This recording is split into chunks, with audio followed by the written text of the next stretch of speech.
Hi, so this is part two, and if you haven't seen part one, I'm gonna add the link below. But so in my previous video, I was discussing my son being diagnosed with hydrocephalus and cerebral vertigomegaly. So the hydrocephalus causes his head to be like really heavy, so it makes it difficult for him to balance his head. And this was like more so an issue when he was a baby. And like it will be difficult for him to even roll over. So when he would lay down in the bed, I would have to get up every second to kind of roll him over so that he doesn't suffocate or anything like that, because you know babies naturally they roll on their stomach. So with the hydrocephalus, it made it difficult for him to roll over and sit up and, you know, be more active because of the weight of his head.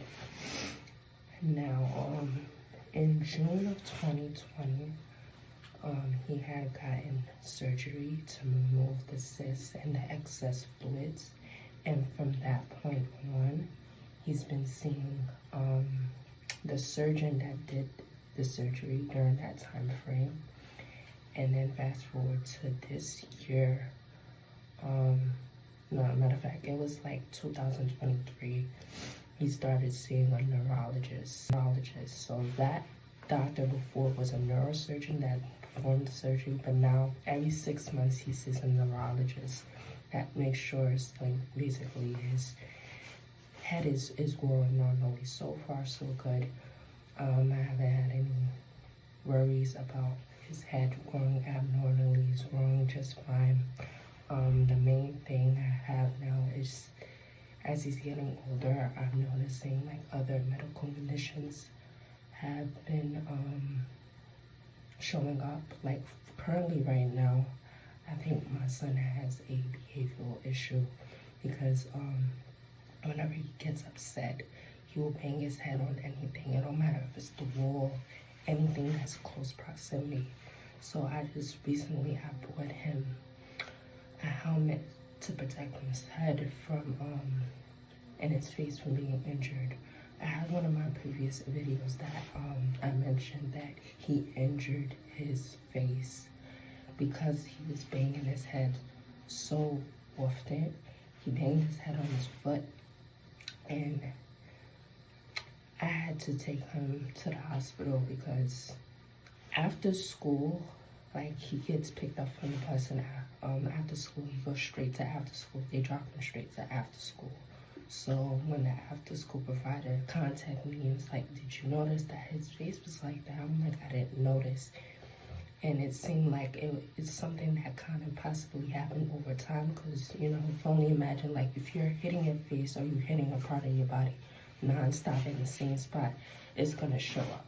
Like marks, it's gonna show up. But it's just like that happened, and then just recently again, he banged his head, and this was before I was able to get the helmet. He banged his head and he injured his face like literally right before going to school. So I had to ended up keeping him home and also taking him right back to the doctor.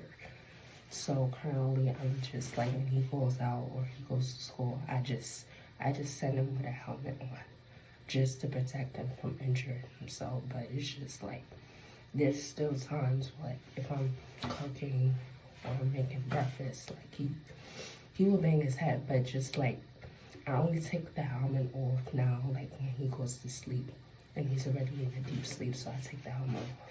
But once he wakes up, I put it right back on, because like it's like really scary like how bad like he injures himself, and he can't really help it. Like he bangs his head whenever, like I said, on whatever it is that's in close proximity.